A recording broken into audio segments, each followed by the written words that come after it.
Well, Bob, after 3 weeks without NHL hockey, the season resumes tonight. The Edmonton Oilers facing the Anaheim Ducks, and boy, were we treated to some incredible best-on-best hockey at the Olympics. There's been a question mark of whether Connor McDavid may play tonight against the Ducks. Of course, he landed in Anaheim yesterday, back from Italy.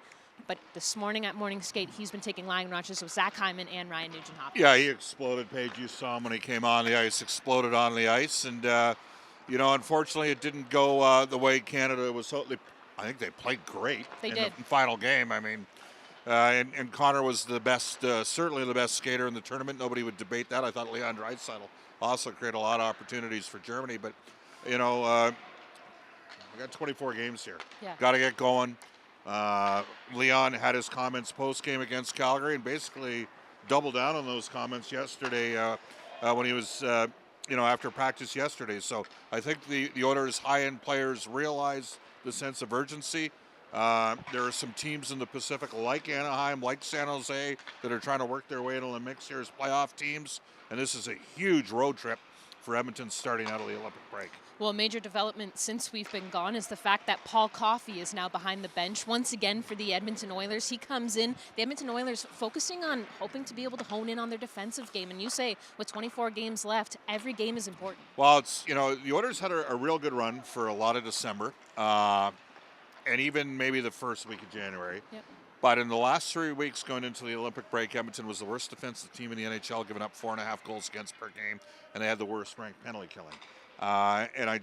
You have somebody that is within the organization that is a phone call away that during the 2 seasons that he worked with the team defense had Edmonton with the 5th best goals against in the National Hockey League. And Paul has a unique approach, but I certainly sense that he believes in coaching up. Mm-hmm.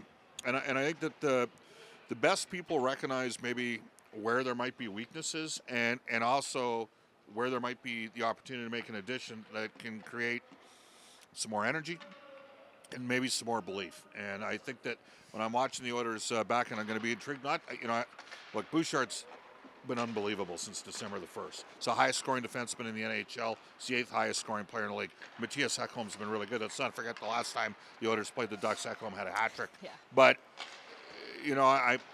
I'm going to be intrigued to see what happens specific to Darnell Nurse, Jake Wallman, but also a guy like Spencer Stastny, who can skate. Paul can skate. And I wonder if maybe Paul will help.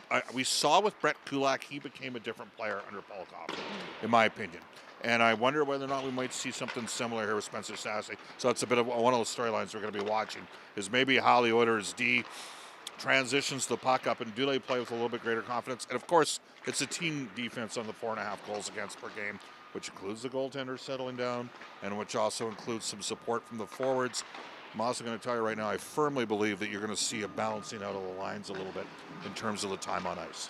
You mentioned just how important this road trip is with just 24 games left. And also, you're facing a team that's just 1 point behind you in the standings with games in hand as well. Yeah. So starting off tonight against the Ducks, this is crucial. I think this is the best of 3 teams the Oilers. All due respect to LA. Anaheim, to me, has got a higher ceiling. LA, obviously, the Kevin Fiala injury, you take him out of the mix. They're not going to have Granlund tonight. But what they do have, we saw Bennett Seneca, and he was outstanding back-to-back Calgary and Edmonton in those 2 games for Anaheim. They've got Mason McTavish, who helped Canada, along with Olin Zellweger, win a World Junior Championship in Edmonton. Cutter Gauthier and Leo Carlson. Like the 4 forwards they have up front. Jackson Lacombe will play tonight.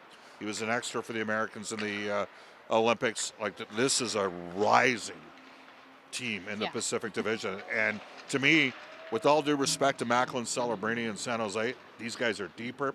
And they got an experienced coach that knows how to win, Joel Quenneville. This is going to be a difficult matchup tonight, and this is going to be a team to watch from this point forward in the NHL. And they've been a team to watch all year. At one point, there was the 2nd or 3rd highest scoring team in the league earlier this season. Well, Bob, it's great to be back on the road. It's great that hockey, NHL hockey, I should say, is back, and always nice to talk hockey with you. Thank you so Paige. much. All right, Oil Country, it's the Ducks and the Edmonton Oilers here tonight in Anaheim.